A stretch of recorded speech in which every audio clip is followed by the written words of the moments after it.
aFe started in 1999, and we had 4 partners in a 2,500 square feet facility.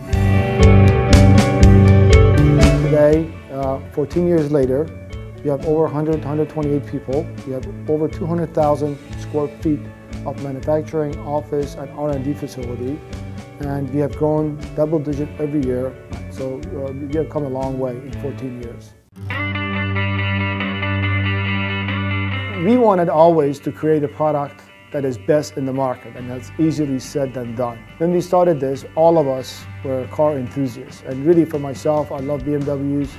I couldn't find a car parts that I can trust, and they were here and there. And also when it came to trucks and everything else, there are a lot of solutions, but there is not that really blow you away. And our deal, our job was to create that exceptional product that wows everybody else out there. We had a contract with the big CPAC back then through our current CFO to produce in a private label program, and we produced air filters for Ford diesel trucks.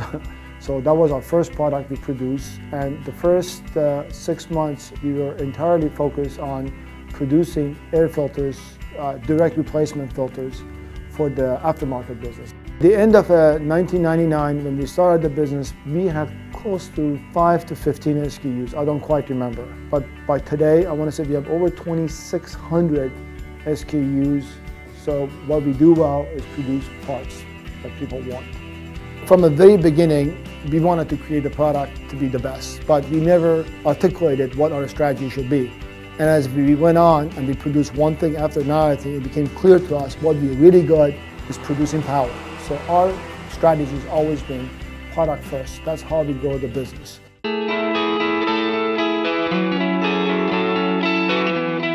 So the product development phases. The number one is a feasibility, which basically we sit down with the business unit, see, hey, here's a concept we want to do with this. Does it work or does it not? And if everybody is on that, you know what, we like to go on this.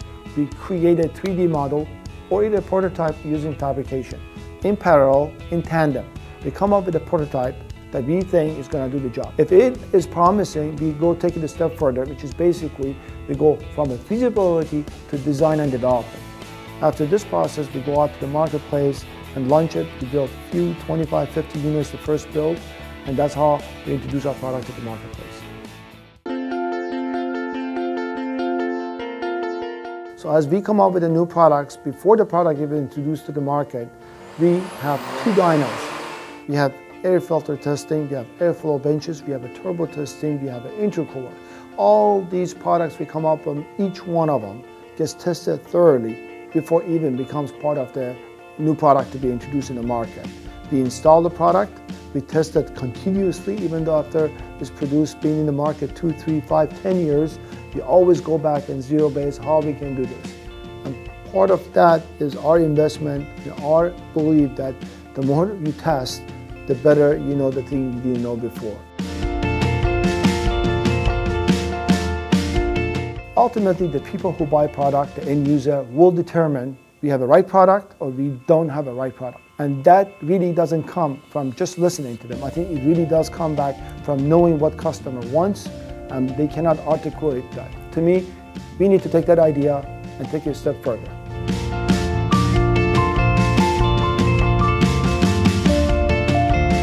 If the consumer has an idea, hey, I want you to do this and this, we will listen to them, but we really want to create that think tank inside our business, that our guys, our business unit manager, our engineers, our people who design the product are so much excited, passionate about that product idea, they're ahead of the consumers.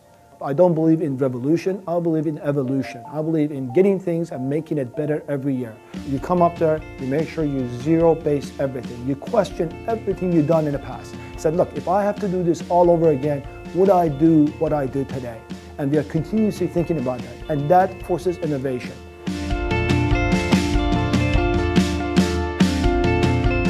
Today, we are really heavily involved in the air filters, air intake system, and exhaust.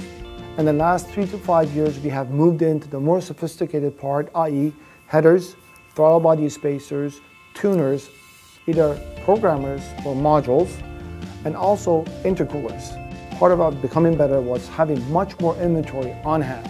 parts that the consumer needs to have, and to ship that within 24 hours, we can do this. Customer service or customer satisfaction. To be able to do this, we need to provide a really good experience to the customer. And our view should be really to educate them, to remove any issues they have.